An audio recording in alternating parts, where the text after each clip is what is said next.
नाजरीन, कहा जाता है कि जो लड़ाई के बाद मुक्का याद आए वो अपने मुंह पर मार लेना चाहिए। हमारे यहाँ ये रिवाज अरसा दराज से चला आता है कि जब दहशतगर्द हमारी फोर्सेस पर अटैक करते हैं तो हम प्रेस रिलीज जारी करते हैं कि हमने उन्हें पसपा कर दिया, हमने उनकी कमर तोड़ दी।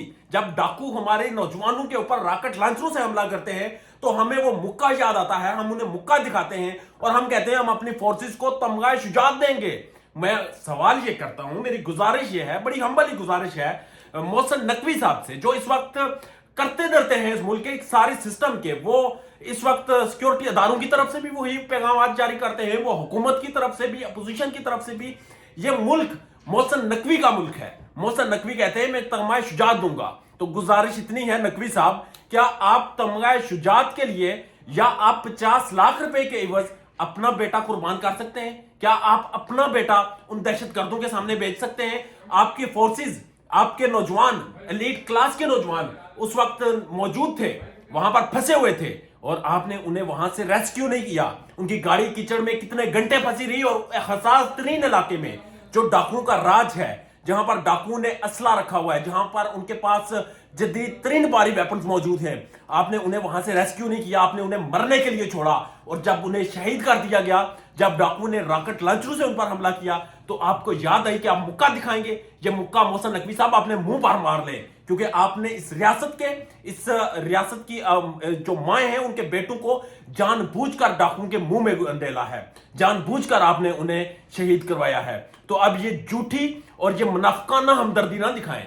और उसके बाद आगे अगर हम देखें तो ये डाकुओं का कलाकमा नहीं किया जा रहा। यहां पर ये डाकू हैं, इन डाकुओं के साथ आप मुकाबला नहीं करें। आप वहां पर एलीट फोर्स के नौजवानों को छोड़ते हैं। एक नौजवान ना तो उसका अगवा वालों की लिस्ट में नाम शामिल है और ना ही शहीद शुहदा की लिस्ट में नाम शामिल है। अचानक उसकी वीडियो सामने आती है और वो हाथ जोड़कर, यकीन करें रोंगटे खड़े होते हैं कि एलीट फोर्स का एक खूबरू नौजवान हाथ जोड़कर दरखास्त करता है कि मुझे बचा लिया जाए। ये शाम 5 बजे तक वक्त दे रहे। मेरी रियासत क्या कर रही है? मेरी रियासत की तरजीहात क्या है? मेरी रियासत और इसके इन करिंदों, इन मुनाफिकीन के तरजीहात यह है कि इमरान खान की बहन की ऑडियो लीक सामने आ गई, उसकी अपने पार्टी रहनुमा के साथ, उनके पार्टी तर्जुमान के साथ, हसन रऊफ के साथ चैट सामने आ गई। आपका टेलीविजन इस वक्त ये चीजें दिखा रहा है। आपका टेलीविजन इस वक्त ये नहीं दिखा रहा कि आपकी फोर्सेस, आपके पास दुनिया की नंबर 1 आर्मी है जो सऊदी अरब में जाकर उन्हें प्रोटेक्ट करती है, जो दूसरे ममालिक में जाकर अपनी खिदमत देती है। आपकी वो फोर्स जो कि दुनिया में अपना एक नाम रखती है, वो फोर्स कच्चे के डाकुओं का मुकाबला नहीं कर रही।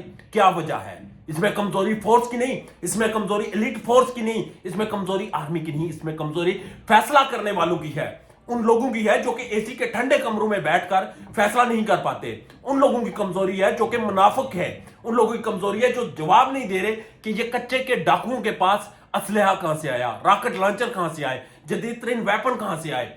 कमजोरी उन लोगों की है जो कि जवाब नहीं दे रहे कि बलूचिस्तान में नाइट विजन जो वेपन्स हैं वो किसके पास आए, वहां पर वो जदीद तरीन वेपन्स कहां से आए, किसने प्रोवाइड किए। जहां पर आप सांस भी लें तो पता चल जाता है डाकुओं को और वहां के जो हमलावर हैं, वहां के जो फोर्सेस पर और आम शहरियों पर हमला करते हैं।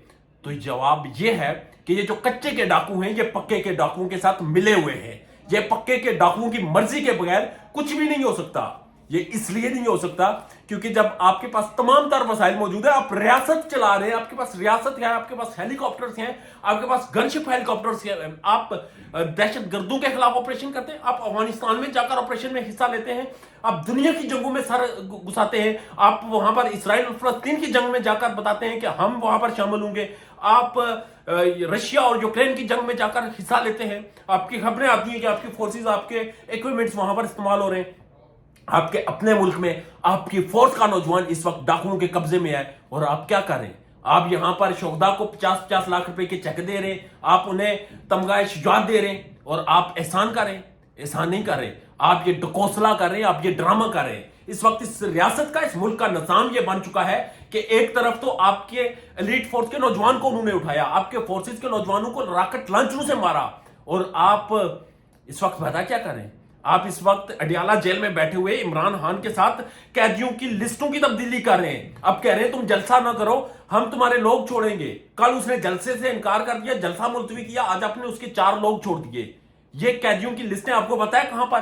اسرائیل اور فلسطین میں تبدیل ہوتی ہیں، وہاں پر یہ نیگوسیشن جاری ہوتی ہے، جہاں پر حالت جنگ میں ماحول ہوتا ہے، جہاں پر دو طاقتیں ہوتی ہیں۔ یہ تو ایک پولیٹیکل کلاس ہے، آپ نے ان کے لوگ پکڑ لیے، آپ نے فیصلہ کیا کہ ان کو نتھ ڈالنی ہے، آپ نے 9 مئی کے بعد کیسے پی ٹی آئی کو کنٹرول کیا؟ آج پی ٹی آئی کا نام لینے والے کو بھی پسینے نکلتے ہیں، آج پی ٹی آئی باہر نکل کر جلسہ نہیں کر سکتی، پی ٹی آئی کا آج آپ نے مقبول ترین لیڈر آپ نے اندر کیا ہوا ہے، آپ جب کنٹرول کرنے آئیں تو آپ کچھ بھی کر سکتے ہیں۔ تو یہ میں کیسے مان لوں کہ میری ریاست ڈاکوؤں سے کمزور ہے؟ میں یہ کیسے مان لوں کہ کچے کے ڈاکو جن کے پاس کھانے کے لیے روٹی نہیں، جن کے جوتے پھٹے ہوئے ہیں، جن کے پاس دنیا کی کوئی جدید سہولت نہیں، ان کے پاس اسلحہ پہنچ جاتا ہے اور وہ اسلحے سے پھر میری ہی ریاست کے نوجوانوں کو مارتے ہیں، اور پھر میری ریاست کے محسن نقوی جا کر، جو پتہ نہیں ریاست کے کوئی کتنے عہدوں پر اس وقت بیٹھے ہوئے ہیں، جو نیا عہدہ آتا ہے اس پر محسن نقوی ہوتے ہیں، کل اللہ خیر کرے مجھے لگتا ہے کہ کل یہ شخص وزیر اعظم کی کرسی پر بھی بیٹھ جائے گا، اور یہ بھی پکے کا ڈاکو ہے۔ پہچان کر لیں، کیونکہ پکے کے ڈاکوؤں کی مرضی کے بغیر کچے کے ڈاکو کچھ نہیں ہوتے۔ کچے کے ڈاکوؤں کی ہمت نہیں ہے، ان کی جرت نہیں ہے کہ وہ کسی فورس پر حملہ کریں، وہ کسی نوجوان کو اغوا کریں اور پھر ویڈیو بنا کر پیغامات جاری کریں، وہاں پر مطالبات منظور کریں۔ آپ لسٹیں تبدیل کریں عمران خان کے ساتھ، آپ لسٹیں تبدیل کریں جا کر ان ڈاکوؤں کے ساتھ، وہاں سے میری فورس کا، ایلیٹ فورس کا وہ خبرو نوجوان واپس لیں، جو نوجوان اس کی ماں نے جوان کیا تھا ریاست کی خدمت کے لیے، وہ نوجوان جو کہ ایلیٹ فورس میں اپنی سروس کے لیے آیا تھا، کیا وہ اغوا ہونے کے لیے آیا تھا؟ وہ اغوا ہو چکا ہے، اور ریاست ابھی ٹیلی ویژن پر کہیں بھی اس کا کوئی چیز نہیں مل رہی۔ یہ تو سوشل میڈیا، یہ ڈیجیٹل دہشت گرد ہیں جو دکھا دیتے ہیں، ورنہ تو اس کی نہ تو آپ نے سرکاری ریکارڈ میں اس کا نام شو کیا، نہ آپ اس کا نام لے رہے ہیں، اور ابھی تک ہمیں کچھ پتا نہیں کہ وہ ایلیٹ فورس کا نوجوان کس حال میں ہے، اسے بازیاب کروایا گیا ہے نہیں کروایا گیا۔ تو خدا کے لیے آپ کے پاس دنیا کی بہترین فورس موجود ہے، آپ کے پاس ایکوپمنٹ موجود ہے، آپ کے پاس پیسہ موجود ہے، آپ پشاور میں اور یہ قبائلی علاقوں میں آپریشن بند کریں اور اس آپریشن کا رخ ادھر موڑیں، کچے کے ڈاکوؤں کو نتھ ڈالیں، انہیں اٹھائیں، انہیں اس ریاست کو ان سے آزاد کروائیں، اور یہ آزادی تب ملے گی جب پکے کے ڈاکوؤں کو کوئی نتھ ڈالے گا۔ پکے کے ڈاکوؤں کے بغیر کچے کے ڈاکو کنٹرول نہیں ہو سکتے۔ اجازت دیجیے، اللہ نے کے پاس۔